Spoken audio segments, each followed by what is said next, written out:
पत्रकार बंधुओं को नमस्कार। आज ये पत्रकार वार्ता लखीमपुर कांड के ऊपर वहां जो दिल दहला देने वाली घटना हुई उस पर बातचीत करने के लिए बुलाई गई है। आज़ादी के 75 साल के बाद हमने, आपने, इस देश के लोगों ने सपने में भी नहीं सोचा रहा होगा, इस बात की कल्पना भी नहीं कभी की होगी कि आजादी के 75 साल के बाद सत्ता के अहंकार में मदहोश कुछ नेता कीड़े मकोड़े की तरह किसानों को रौंद के मार देंगे और सरकार में बैठे हुए लोगों की संवेदनहीनता देखिए। तमाम प्रमाण सामने आ गए, तमाम वीडियो सामने आ गए, तमाम साक्ष्य सामने आ गए। किस तरीके से मंत्री की तेज रफ्तार की गाड़ियां, वो हत्यारी गाड़ियां, किसानों को कुचलते हुए कीड़े मकोड़ों की तरह रौंदते हुए चली गई। इस बात के वीडियो साक्ष्य आ गए, लेकिन अभी तक न केंद्र सरकार से मंत्री का इस्तीफा हुआ, न उत्तर प्रदेश में आदित्यनाथ की सरकार ने इन हत्यारों को गिरफ्तार किया। यह सरकार उत्तर प्रदेश में जो चल रही है वो मारो और मुआवजा दो की सरकार चल रही है। पहले मारो फिर मुआवजा दो, न हत्यारों को पकड़ो, न दोषियों को पकड़ो, न किसी पर कोई कार्रवाई करो। और यह बात मैं इसलिए कह रहा हूं, केंद्रकांत त्रिपाठी की हत्या के मामले में एसएसपी 302 का मुलजिम बनता है, कार्रवाई आज तक नहीं हुई, एसएसपी फरार है। मनीष गुप्ता की हत्या के मामले में सिपाही दरोगा 302 के मुलजिम बनते हैं, गिरफ्तारी आज तक नहीं हुई, सब फरार है। लखीमपुर कांड में किसानों की नृशंस हत्या के मामले में अजय मिश्रा और उनका बेटा आरोपी बनते हैं, 302 का मुकदमा लिखा जाता है, आज तक उनके खिलाफ कोई कार्रवाई नहीं, सब फरार हैं। आपने अब तक सुना होगा डकैत फरार, चोर फरार, माफिया फरार, स्मगलर फरार। आदित्यनाथ जी के राज में एसएसपी फरार, दरोगा फरार, सिपाही फरार, मंत्री फरार, उसका बेटा फरार। यह न्याय का सिद्धांत है आपका? इस तरह से न्याय आप करेंगे? मैं तीनों परिवारों से कल मिला। आम आदमी पार्टी का प्रतिनिधि मंडल नक्षत्र सिंह जी के परिवार से, एक होनहार पत्रकार रमन कश्यप जिसकी हत्या हुई उनके परिवार से, लवप्रीत सिंह 19 साल का एक किसान का बेटा जिसको कुचल के मार दिया गया, उनके परिवार से मिला। तीनों परिवार की एक ही स्वर में एक ही बात थी, अब तक दोषियों के खिलाफ कोई कार्रवाई नहीं हुई, अब तक अजय मिश्रा की गिरफ्तारी नहीं हुई, उनका इस्तीफा नहीं हुआ, अब तक आशीष मिश्रा की गिरफ्तारी नहीं हुई, उनका इस्तीफा नहीं हुआ, उनके खिलाफ कोई कार्रवाई नहीं हुई। एक मंत्री जब अपने पद पर बैठा रहेगा, और वो भी कोई सामान्य मंत्री नहीं, देश का गृह राज्य मंत्री, तो आप मुझे जरा बताइए, उसके अधीन तो तमाम जांच एजेंसियां आती हैं जिनको जांच करना है। कैसे जांच संभव है? कैसे न्याय मिलेगा? कैसे निष्पक्ष जांच कराई जाएगी? और आज तो सर्वोच्च न्यायालय ने पूछ लिया कि आरोपियों की, अपराधियों की गिरफ्तारी अब तक क्यों नहीं हुई, कार्रवाई अब तक क्यों नहीं हुई।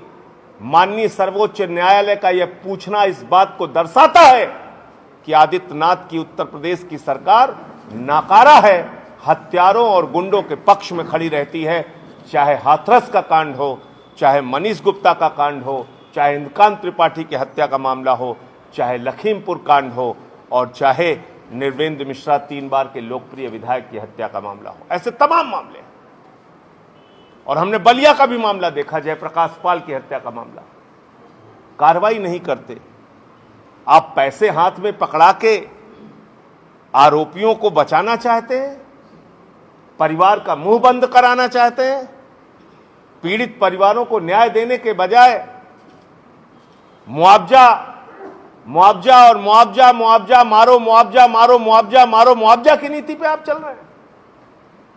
इसलिए आम आदमी पार्टी मांग करती है इस पूरे मामले में कोर्ट मॉनिटर्ड इंक्वायरी कराई जाए, मंत्री का इस्तीफा कराया जाए, उनके बेटे की गिरफ्तारी की जाए और उनके साथ जितने भी लोग इस घटना में शामिल थे, इस दरिंदगी में शामिल थे, उनको सबको पकड़ के जेल के सीखचों के पीछे भेजा जाए और टाइम बाउंड इंक्वायरी होनी चाहिए।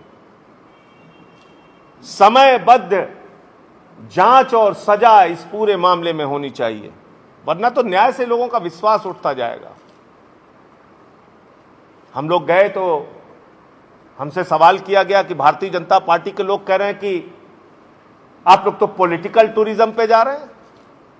56 घंटे तक मुझे पुलिस हिरासत में रखा गया, हमारे साथियों को पुलिस हिरासत में रखा गया 56 घंटे तक, और मैं एक ही सवाल करता रहा, क्या लोकतंत्र में किसान की मौत पर शोक संवेदना व्यक्त करना अपराध है?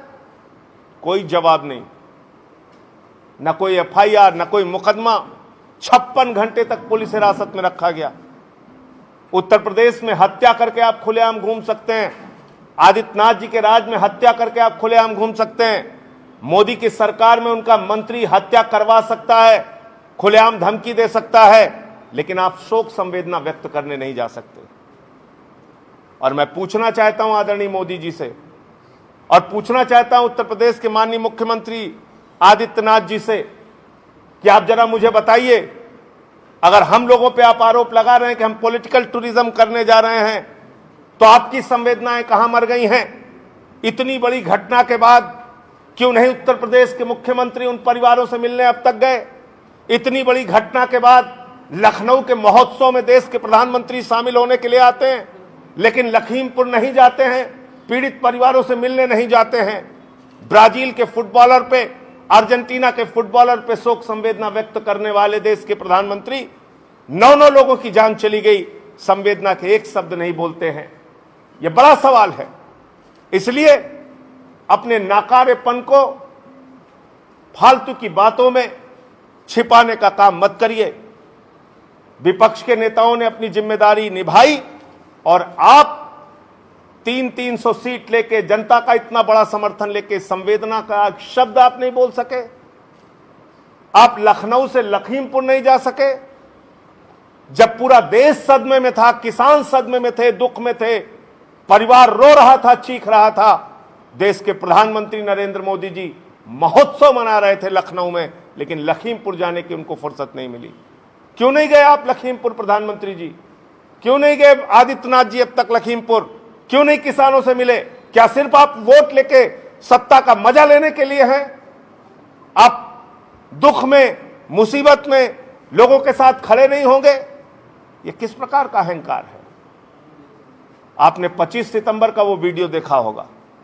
इनका अहंकारी मंत्री कहता है, मैं विधायक, सांसद, मंत्री तो बाद में हूं, मेरा पुराना इतिहास पता कर लेना, 2 मिनट में ठीक कर दूंगा और लखीमपुरी नहीं दुनिया छुड़वा दूंगा।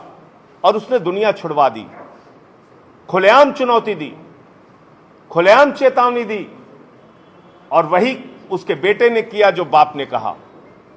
तो इसलिए अब तक इस पूरे मामले में लीपापोती करने का प्रयास तो जरूर आदित्यनाथ जी की सरकार के द्वारा किया जा रहा है। अब तक इस मामले में नरेंद्र मोदी जी की खामोशी हजारों सवालों को खड़ा करती हैं। अब तक इस मामले में प्रधानमंत्री का पीड़ित परिवारों से ना मिलना, मुख्यमंत्री का पीड़ित परिवारों से ना मिलना संवेदनहीनता की पराकाष्ठा को दर्शाता है।